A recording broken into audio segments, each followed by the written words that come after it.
no somos amigos, monitores, amigos. It's a black suit with a white shirt and a red tie on a pale figure.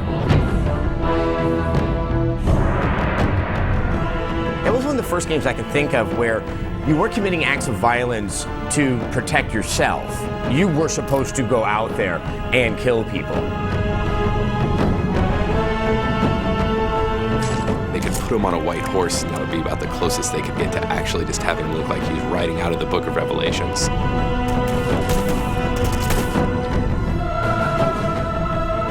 Hitman should translate better to a movie than other games.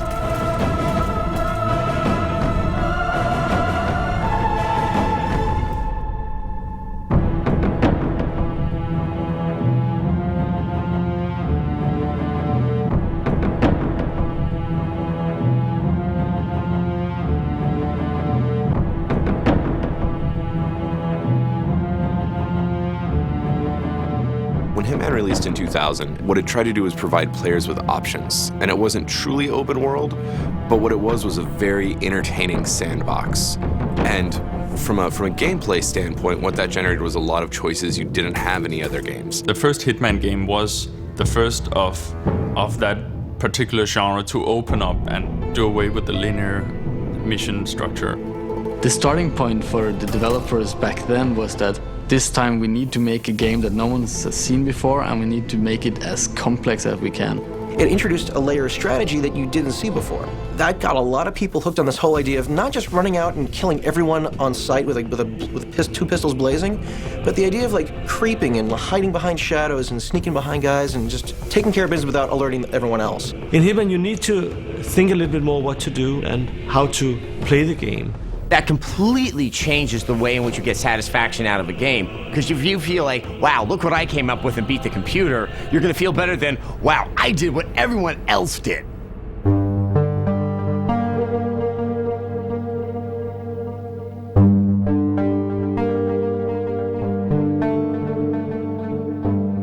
In the Hitman game, we wanted to make a story-driven action stealth adventure. Story is important in video games, because without story, you have no motivation. What we had is a pretty short background story, what we wanted to tell in each chapter, in each level of the game. And as soon as we now get into making the level design, we expanded that and wrote all the scripts. So in the end, we had a whole big script. The inspirations from Hitman obviously came from video games in general, but definitely from Hollywood.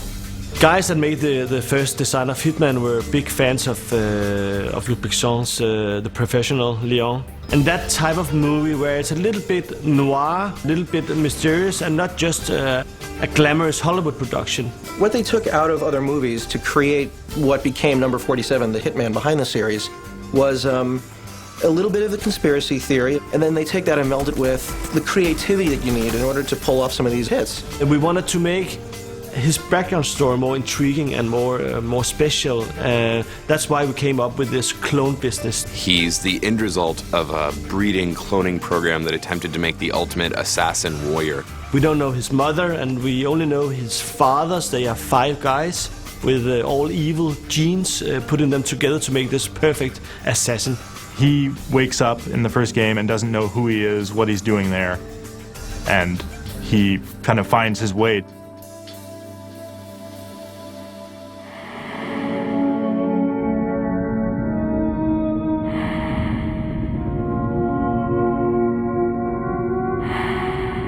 What makes Agent 47 unique is that he doesn't have as strong a character as, say, you're looking at Lara Croft or Solid Snake. And for me, I think that's a good thing. But Agent 47 is a little bit different from most other video game characters because he doesn't really have a backstory because he doesn't know his own backstory.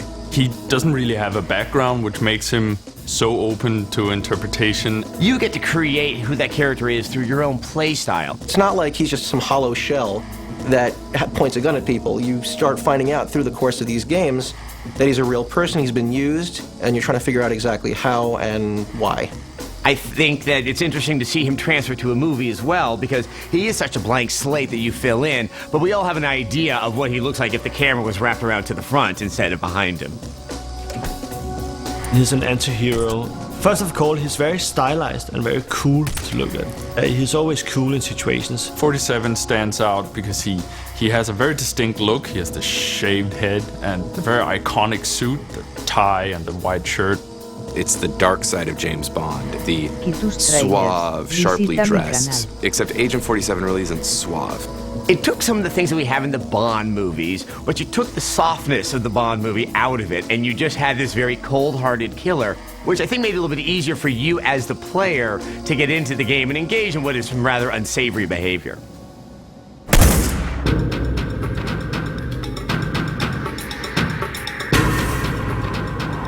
The real appeal to me of the Hitman games is you kind of fantasize about being a cold-blooded killer. I don't want to be one in real life, but, you know, there is something very empowering about taking on a character like that. And it really gives you a vicarious way of leading a life that you really should never want to do in your real life. So, How can you go out and kill another human being and just act like that's your job?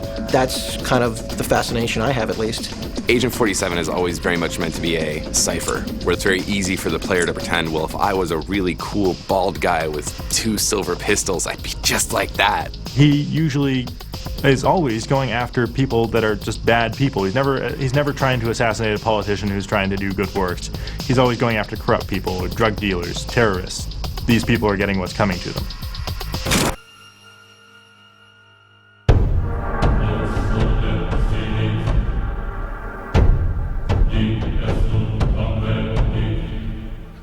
when you go from a game to a movie, it's usually because you've got a nice mix of ideas inside of the game that aren't so completely articulated that the movie can expand upon that and can find all the nice elements of it and try to create a broader story, once again without violating what made the game so appealing in the first place.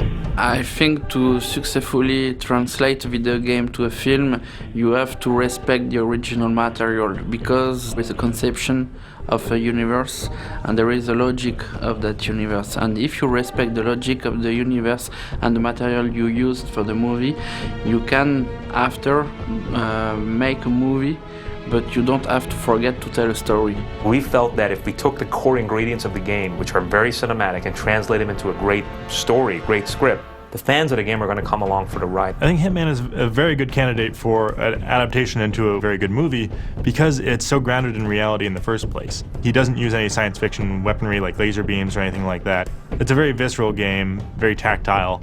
You don't have anything that really disconnects you from reality. I've been waiting for a good video game-based movie that tells me more about a character or explores it from a different angle that I couldn't see in the games. That's one of the cool things about this character. You just don't want to be him. You want to know more about him and the world that he comes from.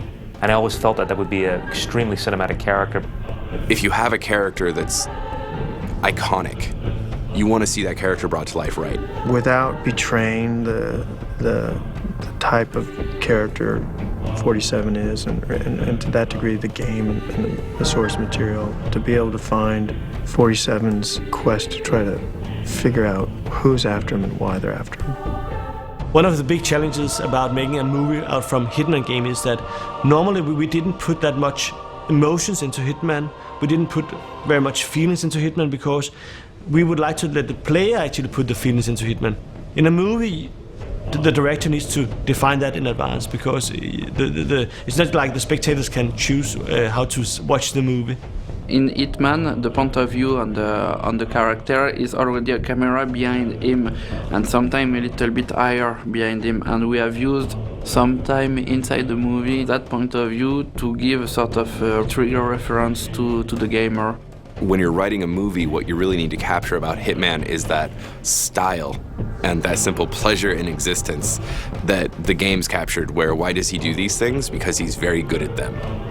And that defines the character. Well, it's very popular everywhere you go. People are like, oh, Hitman, that's cool, that's such an amazing video game. So I think already it has a huge sort of audience out there in anticipation of the movie.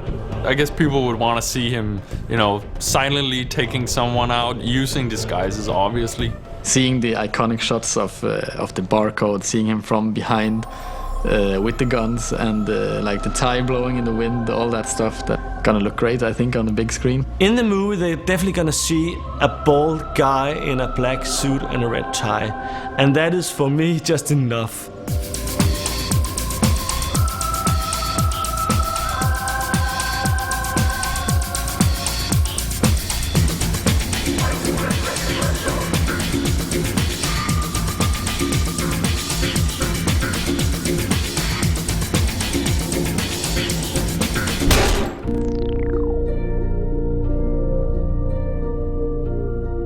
When you make a movie from a video game, you have to tell a story in first, and after tell that story in the universe of the original material.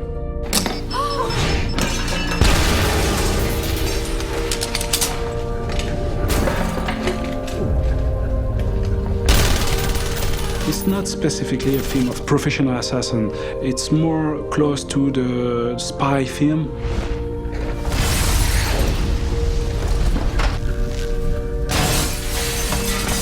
At the end of the day, is you're just left with the story. It's all I'm interested in trying to tell. There is no such a thing as a video game movie. There's either good movies or bad movies. And, you know, Hitman is a good movie just because it started with a good script and it started with a great character and a great idea.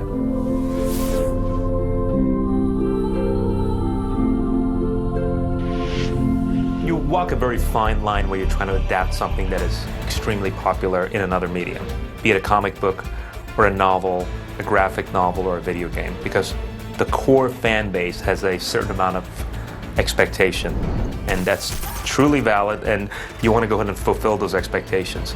At the same time, you have to, in any movie, you have to have a story that makes sense. You have to have a character that makes sense, and I would believe that if you take all the ingredients from the game and put them into a script, a good script for a movie, you're going to please the fans and the non-fans.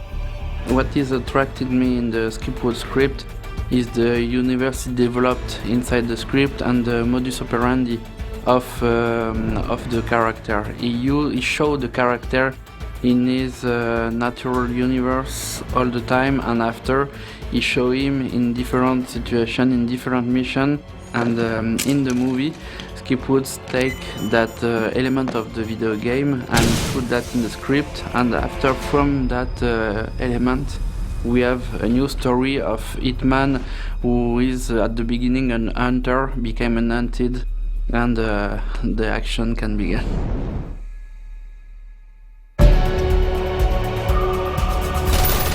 Tráilers. Visita mi canal. Well, when Fox called us and said, what do you guys think about Xavier Gans? And we sort of became very familiar with his work very fast, and two things were apparent. He was an incredible shooter. He could shoot this kind of movie as good as anybody out there. And number two, very smart with story and extremely passionate about the Hitman franchise and the Agent 47 character. He was a fan of the game, but at the same time, he was a filmmaker. He wasn't just interested in making a movie for the fans. He wanted to make a movie for everybody who loves this genre. I was involved in Hitman after Luc Besson saw my first feature film was The Mid-Frontiers. He showed the movie to Fox, and after Fox trusted me to give me the direction of Hitman. And when they said, okay, let's go to do the movie, we have just 3 months to prepare the movie. And that was a great challenge. It's a very meticulous, beautifully shot movie that pays homage to the game and respects the game, and there's a tremendous amount of love for the game conveyed in it, but at the same time it's just this incredibly operatic action movie, and that's what Xavier brought to the table. Xavier was fantastic to work with, and he's wonderful. He's a great visual director, and his points of reference for this movie, you know, covered many different genres of films. Xavier, master genres. Always a master. Always. Never a pickup shot. The action stuff, he has to start doing pickups, but man, all the time. For my directing style, what I have want to do is to be all the time in movement, like in the video game. It's like you follow the action and you're like on board with 47 in the action, and is why I have used a lot of Steadicam movement. And for the opening of different scenes, I have used a lot of crane movement to be in a very elegant universe and to be really close to the animatic of the video game. Stay here. We wanted someone that you could look in his eyes and feel that he's incapable. He's capable of doing anything, and Tim has that, and he's also a terrific actor, and he's extremely got this sort of quiet in him that, you know, he's sort of unpredictable. Call it an unpredictable sense of calm. Everybody feels strongly that we cast the right guy, and you know, he's terrific in the movie. I mean, he delivers the character, and you know, he's now Agent 47 for millions of people. Whatever my pre-existing ideas of what a video game movie should feel like, it didn't feel like one, and I felt it was very reminiscent of some of the old John Woo films or Luc Besson films, which I was a huge fan of, and I thought it was just pretty clearly a tremendous opportunity.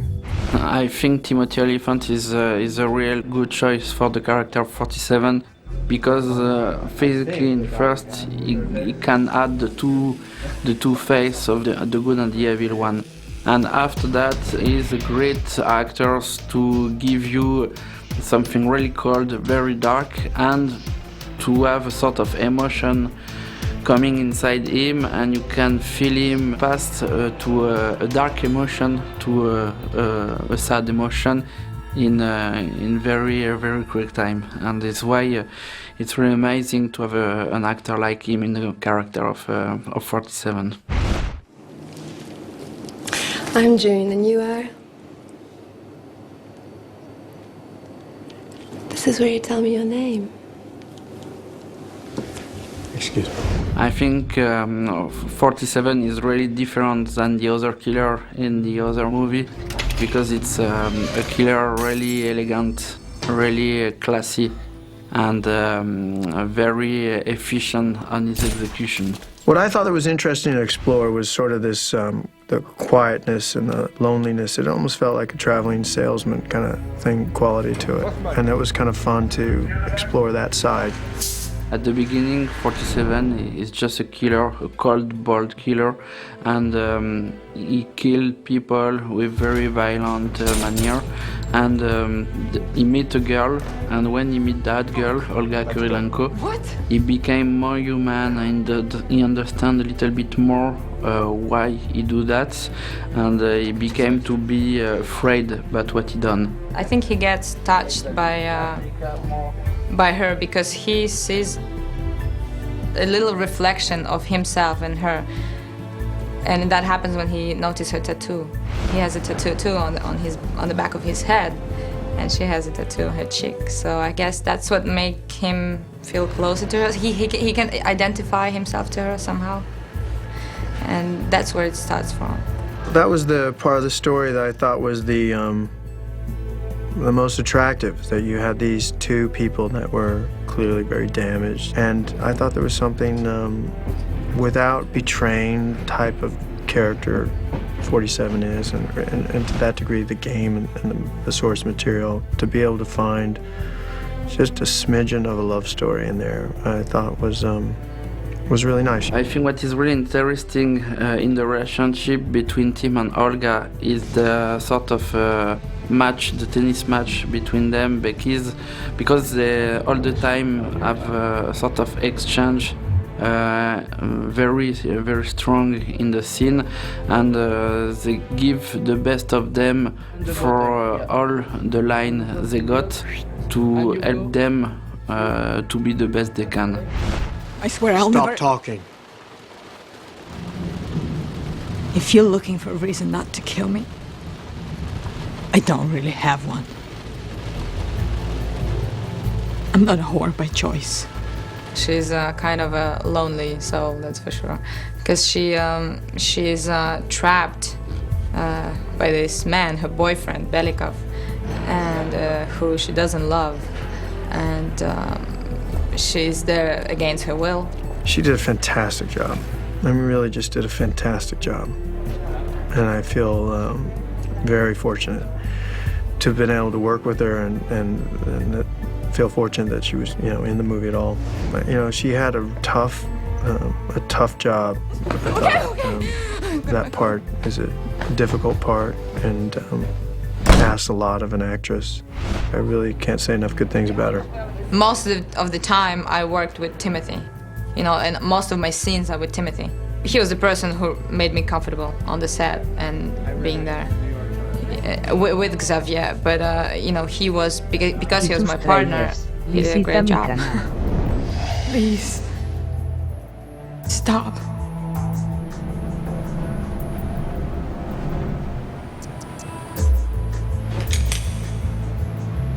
She saved your life. Well, I thought it was a good action film. You know, I do the movies that I tend to do sort of change from project to project. I like to do different kind of genres of films, and I liked the story, and I liked the relationship between Hitman and my character, Mike Whittier, the Interpol detective who's been tracking him for years. So it was kind of like a cat and mouse game, which is very much the way the studio saw it. Dougray's a fantastic actor. I've been a fan of Dougray for a long, long time, and we're really lucky to have him. I thought he was great. I thought he's just perfectly cast.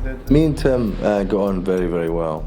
We became friends pretty quickly, and we both had a similar view about the relationship between Agent 47 and Mike, my character. And through the course of rehearsals, we both wanted to go in the same direction vis-a-vis the relationship that the two of them had, and we had a great time working together. And he's fantastic, Tim, and I like him enormously. In our story, we sort of explored this idea that these guys were sort of the two sides of the same coin. 47 looks at him and sees his ability to kind of function in society, and yet he's got blood on his hands, and so that becomes a bit of a fascination for my character. I think first of all he's obsessed with him because that's his job. He's been tracking this guy, this agent, this assassin for many years, and he knows every hit he's ever done, of which there are many, and I think he's become obsessed with tracking this assassin down.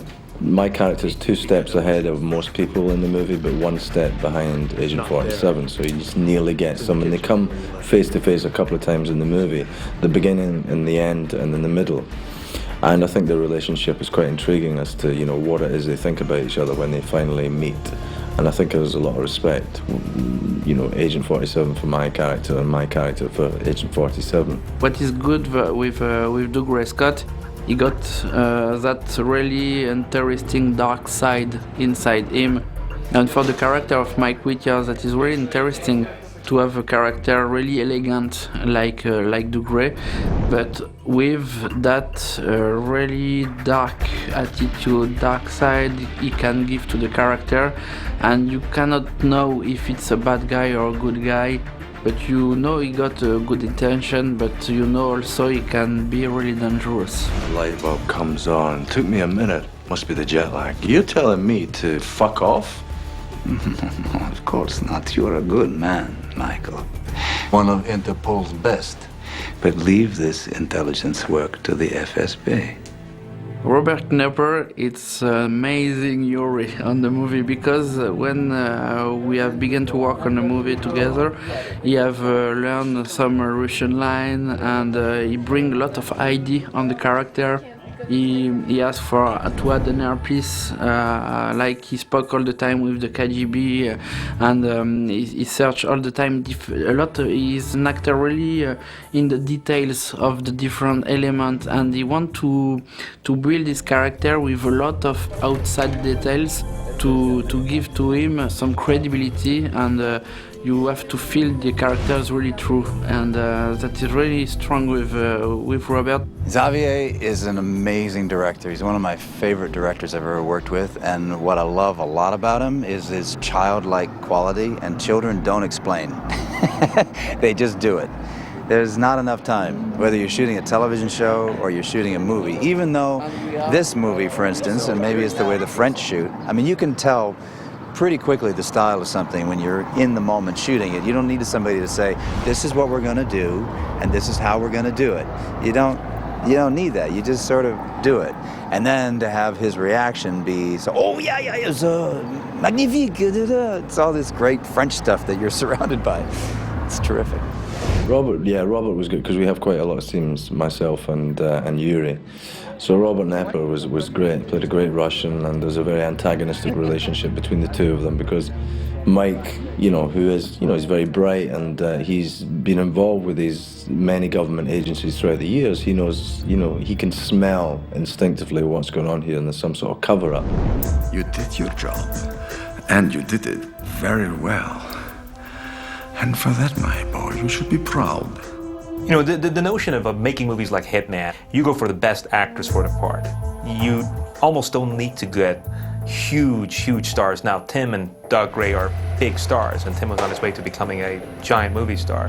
But you really want to go get the best actors for the part. I play a character named Belikov, Mikhail Belikov, and he is a politician.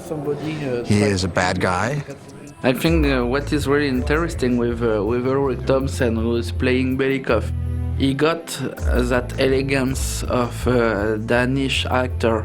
He's really in a retention of the emotion. He's really cold on his acting, and he gives you something really human, really natural, but you can feel a lot of perversion behind, and it's really great for that, because just with a look he can freeze you, because you could be really afraid by his prestation, his performance on the movie, and for that Ulrich is really great.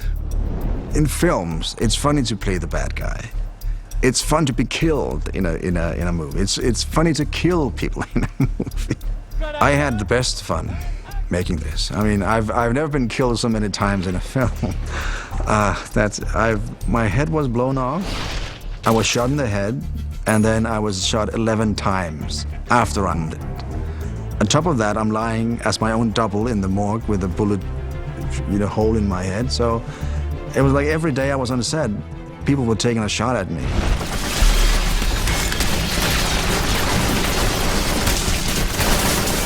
I think to successfully translate a video game to a film, you have to respect the original material, because there is people who work on the art direction, for example, of the video game. There is a conception of a universe, and there is a logic of that universe. And if you respect the logic of the universe and the material you used for the movie, you can, after, make a movie, but you don't have to forget to tell a story. We have totally respected the video game, but we are saying to the people, now it's time to come to the truth. The Hitman is real, he lives, he's a real guy, and you're going to really meet with him. This is also a film. It's impossible to respect strictly the game. We have to think about the dramaturgy, we have to think about rhythm. So, of course, for my job was between. Sometimes we pick up some pictures of the games, and sometimes I was free. In collaboration with Xavier and everybody to create a world of 47. It was very cool to have a partnership with Laurent Barres on Hitman, because he gave me already the possibilities to shoot where I want in any moment of the days of shooting, and his way all the days he make a light from the top, and he give me the opportunity to move my camera where I want, and there is a lot of time where I want to use something like 4 or 5 cameras in the same time, and for the light is really complicated to have some different elements on the set, and you have to put everything from the top. And with that solution we can move and make what we want every day without an expensive schedule. More or less, we have all the device for moving a camera on this film. We have hand camera, we have Steadicam, we have crane, tripod, dolly, cable cam. It was incredible, because every day we set the camera in so many different kind of positions that sometimes Xavier was lost himself. Said, "What can I do?" So, okay, we have this. I think we're editing more or less 4,000 shots in the film. It's for one hour and 30 minutes. It's very, very, very.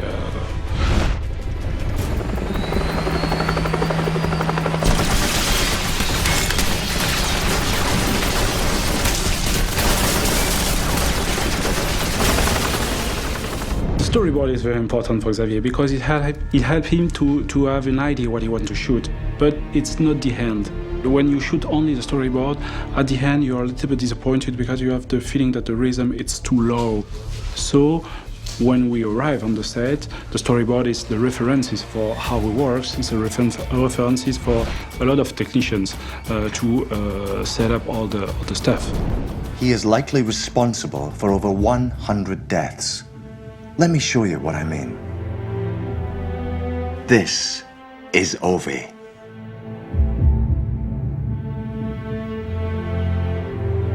And these are just the ones we know about. Are you beginning to get the picture? As the story takes us in the deep side of all Eastern Europe, provides to the film the dark side that we're looking for with our modern and contemporary characters inside of that. This provides to the intensity and the violence of the film. The character of 47 is very much an international character. I mean, he really in the games he has no nationality, and most of his adventures take place overseas, particularly in Eastern Europe and in Europe itself. So it has that European international flavor to it. The script never set foot in the United States. It opens in Africa, and then it goes to Russia, and then it goes to Istanbul, and then it comes back to Russia, and is in Eastern Europe. And we shot the movie in Bulgaria, so it allowed you to sort of have those flavors. And a lot of people that worked on the movie were European, so it sort of brought that sensibility to it. But it was something that we were all conscious of, the studio and us. We wanted this movie to really have that international European flavor. You quickly. That's going to be a bit of a scene back there. Mm-hmm. She so I say dessert menu. She notices what's going on behind me. Yes. I see that she notices it, right? So I'm staying right here. At that moment, you connect her attention to ask for the check, but I'm not done. Sometimes there might be a language problem if you got people from all these different countries. Dugray's from Scotland, Timothy's American like me, Olga, Ukrainian, now living in Paris, Ulrich from Denmark. You know, it's funny, we all kind of speak the same language after a while, even if you don't speak perfect English, which Xavier does, I have to say. He's surrounded by translators. You just get a feeling with the way people move their hands, or they kind of look at you like, a little bit more. I mean, you know, you're either going in the right direction or not. Everyone gets along really well. We're all here to tell a really good story, and it's been bliss.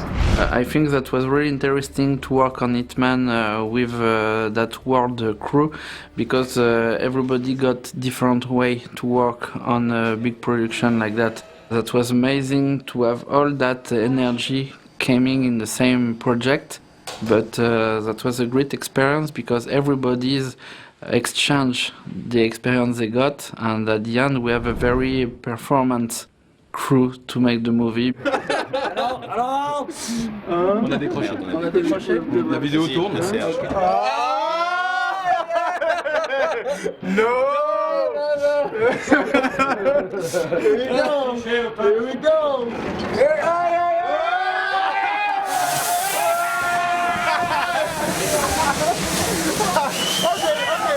Okay. All right, I'll take it.